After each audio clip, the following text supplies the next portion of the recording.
গুরুত্বপূর্ণ গাণিতিক ধ্রুবক পাই। ইউক্লিডীয় জ্যামিতিতে যে কোনো বৃত্তের পরিধি এবং ব্যাসের অনুপাতকে পাই দ্বারা প্রকাশ করা হয়। মোটামুটিভাবে এর মান প্রায় 3.14159। এটি এমন একটি ধ্রুবক যাকে কখনোই দশমিক আকারে সম্পূর্ণ প্রকাশ করা সম্ভব নয়। গণিতের ইতিহাস জুড়ে নির্ভুলভাবে পাইয়ের মান নির্ণয়ের ব্যাপক চেষ্টা করা হয়েছে। এমনকি এ ধরনের প্রচেষ্টা কখনো কখনো সংস্কৃতির অংশ হয়েছে। পরিধি ও ব্যাসের অনুপাত কীভাবে পাই হলো এবং পাইয়ের মান নির্ণয়ের সম্পূর্ণ ইতিহাস আলোকপাত করা হবে এই ভিডিওতে। পরিধি ও ব্যাসের অনুপাত যে সব বৃত্তের জন্য সমান ও 3-এর চাইতে বড়, এই সত্য প্রাচীন মিশরীয়, বেবিলনীয়, ভারতীয় ও গ্রিক গণিতজ্ঞদের জানা ছিল। খ্রিস্টপূর্ব 19 শতকে পাই গণনার কথা জানা গেছে। এর মধ্যে বেবিলনীয়দের পাইয়ের মান ছিল 25/8, মিশরীয়দের 256/81 এবং ভারতীয় পুস্তক শতপথ ব্রাহ্মণে পাইয়ের মান উল্লেখ করা হয়েছে 339/108।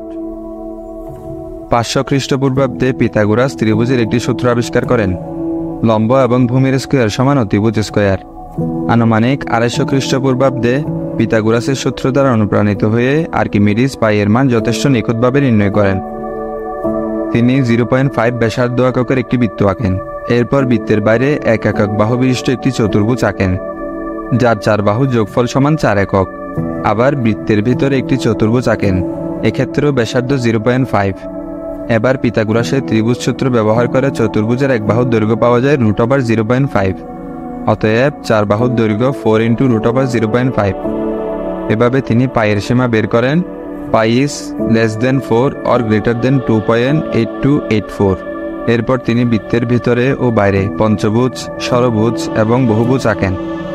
তিনি লক্ষ্য করেন যে বহুভুজের বাহুর সংখ্যা যত বৃদ্ধি পাচ্ছে তা আকৃতিতে বৃত্তের তত কাছাকাছি আসতে থাকে। এভাবে তিনি 96 বাহু বিশিষ্ট বহুভুজ আঁকেন এবং বাহুগুলোর একত্রের দৈর্ঘ্য নির্ণয় করে দেখান যে পাইয়ের মান 223/71 থেকে 22/7 মধ্যে, অর্থাৎ 3.1408 থেকে 3.1429 এর মধ্যে। পরবর্তী শতকগুলোতে পাই নিয়ে ভারত ও চীনে বেশ কিছু গুরুত্বপূর্ণ কাজ হয়েছে। 480 খ্রিস্টাব্দের আশেপাশে চীনা গণিতবিদ জু চঙ্গুজি পাইয়ের আসন্ন মান বের করেন 355/113 এবং প্রমাণ করেন পাইয়ের সীমা 3.1415926 থেকে 3.1415927 এর মধ্যে, যা কিনা পরবর্তী 900 বছর পর্যন্ত পাইয়ের সবচেয়ে সঠিক মান হিসেবে বিবেচিত হয়েছে। পাই গবেষণায় উল্লেখযোগ্য অগ্রগতি ঘটে ক্যালকুলাস, বিশেষ করে অসীম ধারা আবিষ্কারের পর। 1400 সালের দিকে ভারতীয় গণিতবিদ সঙ্গমাগ্রামার মাধব পাইয়ের মান নির্ণয়ের একটি ধারা আবিষ্কার করেন, যদিও এই ধারাটি এখন গ্রেগরি লিবনিজ ধারা নামে পরিচিত, কেননা 1700 শতকে তারা ধারাটি পুনরাবিষ্কৃত করে। ধারাটিতে x=1 বসিয়ে পাই, অর্থাৎ tan 1 সমান, আবার tan 1 সমান 45 ডিগ্রি। পাইয়ের মান রেডিয়ানে 180 ডিগ্রি, অর্থাৎ tan 1 এর স্থলে π/4 বসিয়ে সর্বশেষ উপপক্ষকে 4 দ্বারা গুণ করে মান পাওয়া যায় এমন। এভাবে মাধব পাইয়ের মান নির্ণয় করেন 3.14159265359, যা 11 ঘর পর্যন্ত সঠিক। তবে এ ধারাটি খুবই ধীরগতির, এমনকি আর্কিমিডিসের সমান সূক্ষ্মতার জন্য প্রায় 4000 পদের যোগফল নেওয়ার দরকার হয়ে পড়ে। 1424 সালে ইরানের জ্যোতির্বিদ জামশেদ আল কাশি দশমিকের পর 16 ঘর পর্যন্ত পাইয়ের সঠিক মান বের করেন, যা ছিল তখনের জন্য অনন্য রেকর্ড। 1570 সালে জার্মান গণিতজ্ঞ লুডলফ ভন চিউলেন আর্কিমিডিসের পর প্রথম ইউরোপীয় হিসেবে পাই গণনা করেন।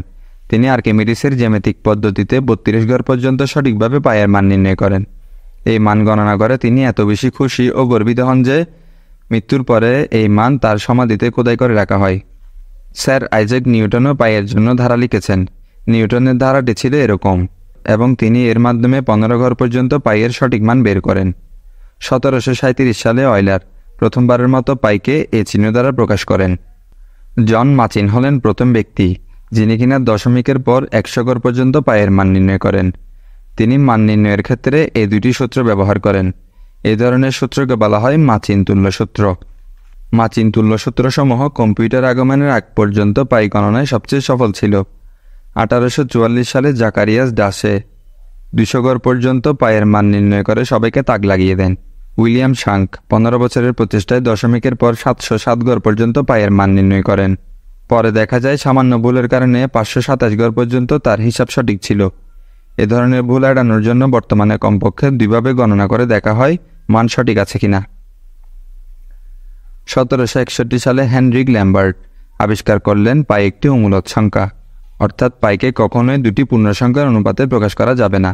1794 সালে মারি লেজেন্ড্রে আরও এক ধাপ অগ্রসর হয়ে দেখালেন যে পাইয়ের স্কোয়ারও একটি অমূলদ সংখ্যা, অর্থাৎ পাইয়ের স্কোয়ারকেও দুটি সংখ্যার অনুপাতে প্রকাশ করা যাবে না। ভারতীয় গণিতবিদ শ্রীনিবাস রামানুজন পাইয়ের মান নির্ণয়ের বেশ কয়েকটি সূত্র আবিষ্কার করেন। তার একটি বিখ্যাত সিরিজ হলো এটি, যা কিনা প্রতি পদে 14 ঘর পর্যন্ত মান বের করতে সক্ষম। 20 শতকের কম্পিউটার আবিষ্কারের পর পাই গণনায় নতুন জোয়ার আসে।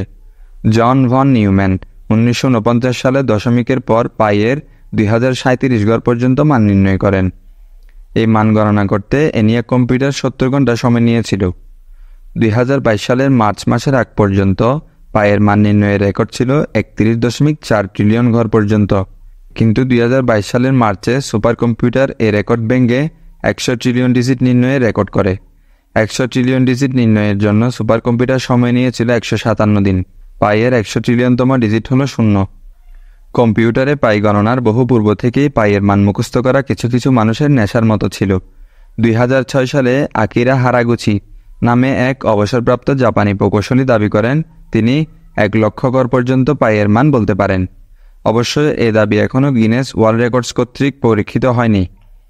গিনেসের স্বীকৃত পাইয়ের মান বলার পূর্বের রেকর্ড ছিল 67,890 ঘর, যার অধিকারী চীনের লু চাও। তিনি 24 ঘন্টা 4 মিনিট সময় নিয়ে দশমিকের পর 67,890 ঘর পর্যন্ত পাইয়ের মান শুদ্ধভাবে বলতে সক্ষম হন। সর্বশেষ গিনেস ওয়ার্ল্ড রেকর্ডস স্বীকৃত পাইয়ের মান মুখস্থ বলার রেকর্ডটি হল 70,000 ঘর পর্যন্ত, যার অধিকারী হলেন রাজবীর মিনা। তিনি 2015 সালের 21শে মার্চ 9 ঘন্টা 27 মিনিটে ভারতে শুদ্ধভাবে বলতে সক্ষম হয়েছিলেন। পাইয়ের মান মনে রাখার বেশ কিছু কৌশল আছে। এর মধ্যে সবচেয়ে জনপ্রিয় কৌশল হলো পাই কবিতা বা পাইএম। এই কবিতাগুলো এমন যে এর প্রত্যেকটি শব্দ পাইয়ের এক একটি অঙ্ক প্রকাশ করে।